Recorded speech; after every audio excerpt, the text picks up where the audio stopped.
हमारे ब्लॉक, हमारे एरिया के जो लोग थे उनसे मेरा ये वादा था कि यहाँ पे हम एम्बुलेंस मुहैया करवाएंगे।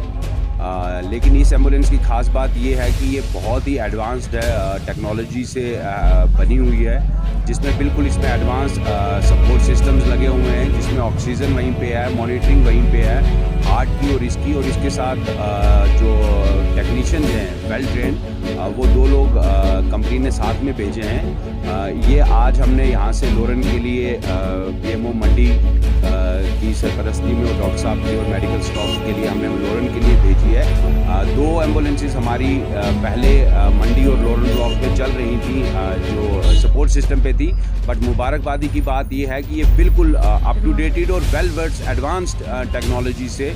लदी हुई है, जिससे कि हमारे लोगों को in case of any emergency या किसी भी चीज़ में वो सहूलियत से जम्मू तक पहुंचाने में हमारी ये मदद करेंगे।